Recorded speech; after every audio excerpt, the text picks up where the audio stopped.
What's up sa inyo mga kalapatid? Unang vlog natin to guys, no? Ito yung ating loft. Kahapon lang namin nagawa yan ni Kuya Jan. Binibreed natin yan ngayon. Kaso nakaano lang ngayon. Nakatuwalya. Hindi tayo makapunta doon guys. Pero binibreed natin yan ngayon. Blue bar, tsaka chicard. Dalawa pa lang sila na ibon natin at kinukondisyon pa natin yan. Gamot natin na pang purga. Ito. Hatiin lang natin to guys. Hatiin natin to. Tapos papainom natin sa kanilang dalawa. Pero mamayang hapon pa, mga 5 PM. Kasi pinakain ko sila kaninang umaga. So, mamayang hapon ay ipupurga natin yan sila para makondisyon. At yung pinapakain ko pala sila guys, yung patuka nila ngayon is Integra 2000. Ito lang muna yung pinapakain ko sa kanila para tumabata ba ng konti. Yun lang yung mga tinuro sa akin, mga nalalaman nila. Nagtanong-tanong kasi ako guys. So, ayun. Papakita ko sa inyo yung loft. Ito guys yung loft. At yung ibon natin ay yan dyan. Hindi kita dito. Pero andyan, dalawa sila nasa taas ng trapdoor. Maliit pa lang yung mga pang 6 na birds yung itong loft natin. So, maybe soon ay gagawa pa tayo ng mas malaki-laki.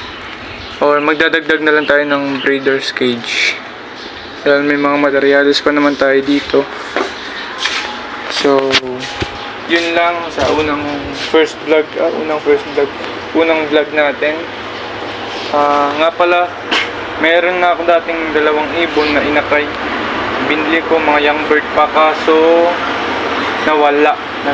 Overfly. Lumipad sila guys, umalis.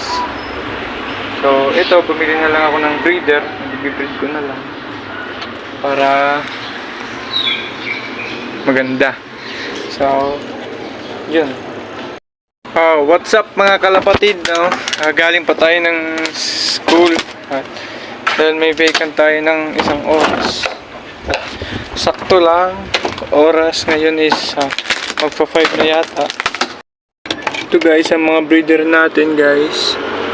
Yung isa natin blue bar.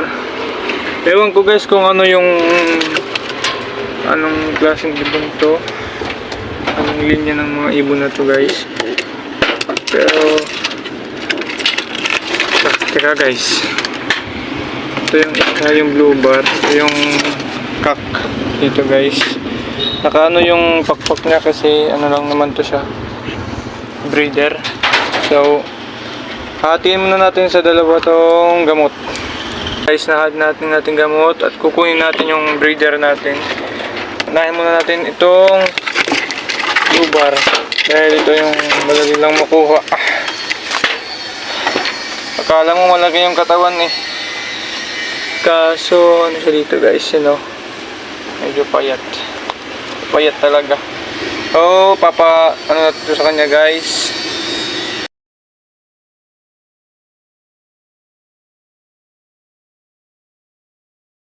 nalunok na yun guys. Itong isa naman yung chicard natin. Mahirap mahuli itong isang to eh. Kasi tumalikot guys. Aggressive ka. Ito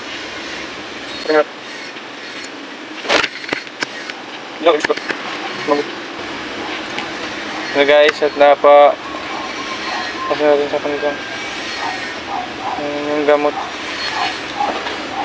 Balik natin ito sa loob ng loft ko. Yan ito yung tambayan nila guys.